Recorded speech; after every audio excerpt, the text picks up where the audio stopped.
Welcome to Finikoudes Beach in Larnaca. We are starting at the southern end of the promenade and walking north toward the pier with the Mediterranean sea stretching out on our left-hand side, and the cafes, hotels, and everyday life of the city unfolding on our right. This walk offers one of the most iconic seaside views in Cyprus, where palm trees line the path and the rhythm of the waves stays with us the entire way. As we walk, notice how Finikoudes balances tourism and everyday life. Early in the morning, you'll see locals jogging, walking dogs, or sitting quietly with coffee. Later in the day, the promenade transforms, louder, brighter, more animated. On the left, the architecture tells a story of different eras. Older low-rise buildings mixed with modern hotels and renovated facades. Many of these hotels stand where family homes once were, back when Larnaca was still a small coastal town. On the right, the beach opens wide. The sand here is dark and fine, volcanic in origin, with shallow waters that make it popular with families. Now we are entering the livelier section of Finikoudes. Cafes and restaurants line the promenade, each one spilling chairs toward the sea. This is where Larnaca slows down, long coffees, conversations that stretch for hours, meals with no rush. Finikoudes isn't just a tourist strip. It's a social space. Birthdays, reunions, quiet evenings, loud nights, they all happen here. Listen to the sounds around you: cutlery, laughter, footsteps, waves. This mix is what defines the promenade. Few visitors realize how old this coastline really is. Just inland lies ancient Kidion, one of the oldest continuously inhabited cities in Cyprus. Phoenicians, Greeks, Romans all passed through the shoreline. Trade ships once anchored offshore where sunbeds sit today. Even during British rule, Finikoudes served as a gateway, not for tourism, but for commerce and communication. Over time, the city turned outward, embracing the sea as a place of leisure rather than survival. As we continue walking, the promenade subtly widens, and the view ahead opens toward the marina and pier. This middle stretch is perfect for slowing down. The palm trees here feel taller, older, as if they're holding decades of conversations in their shadows. Benches invite people to sit and watch, not just the sea, but life passing by. You'll often see fishermen preparing lines, street performers setting up, or families taking photos with the water behind them. The pace here is unhurried. Finikoudes doesn't demand attention, it rewards patience. Ahead, the promenade gently curves toward the pier. The pier marks a shift in atmosphere. The open sea meets structure. Movement meets stillness. Boats bob nearby, and the water deepens in color. This area is especially popular at sunset, when the sky turns gold and the promenade glows softly. It's also where the walk feels most complete, the city behind you, the horizon ahead. As we approach, notice how the sounds change.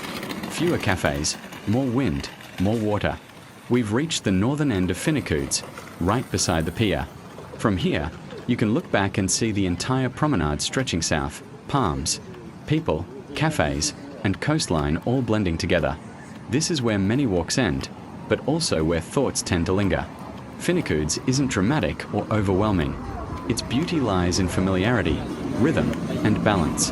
Thank you for walking with me today through one of Cyprus's most beloved seaside paths. Feel free to stay here a while, watch the water, and let the city breathe around you.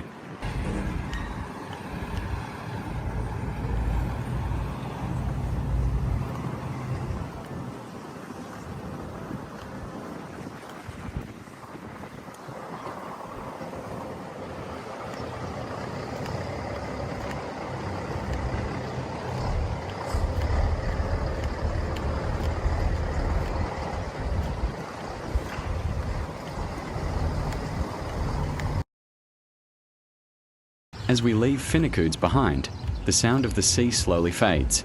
The wide promenade gives way to narrower pavements, quieter roads, and a different rhythm entirely. This transition happens quickly. One moment cafes and palm trees. The next, modest buildings and everyday life. Old Larnaca begins here, not with a sign, but with a feeling. The air changes. The city feels closer, more human. Turning into the side streets, you'll notice how narrow they become. These roads weren't designed for cars.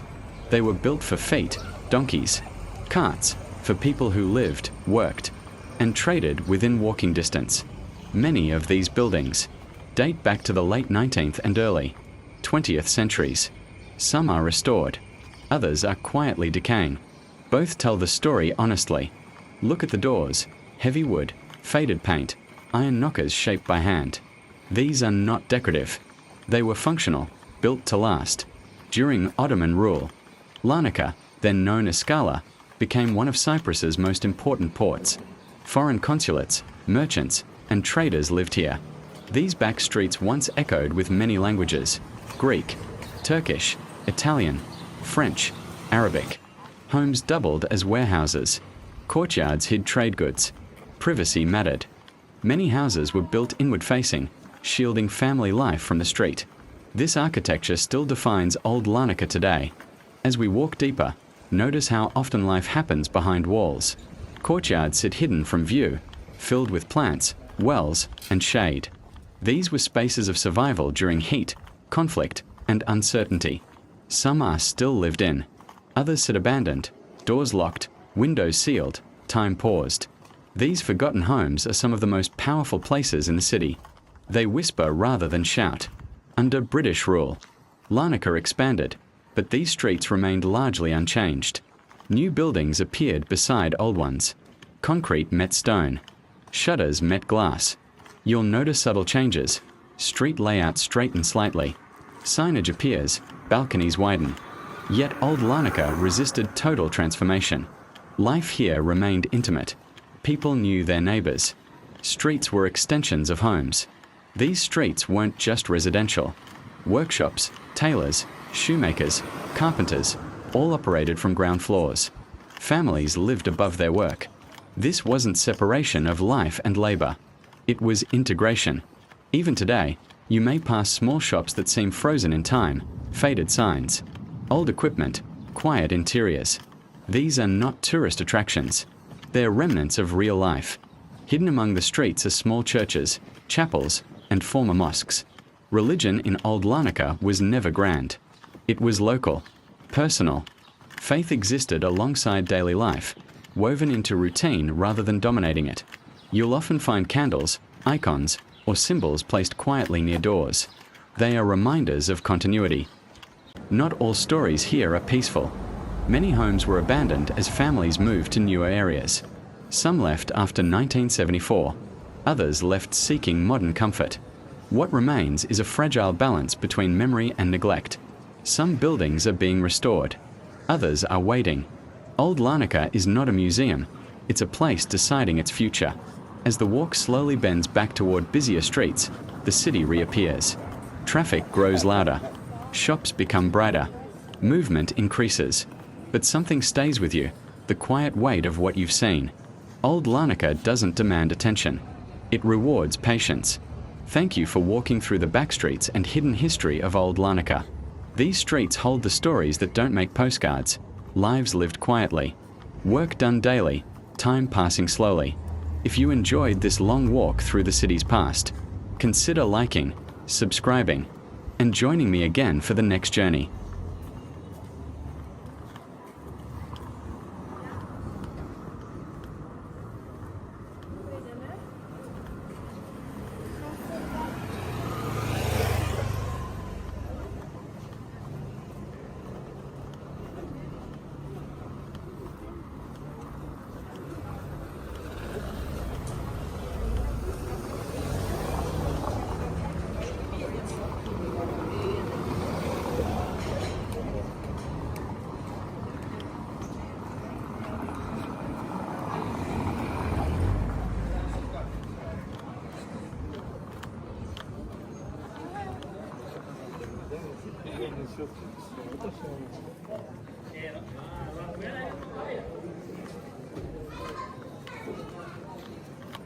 О, Финди, девочка.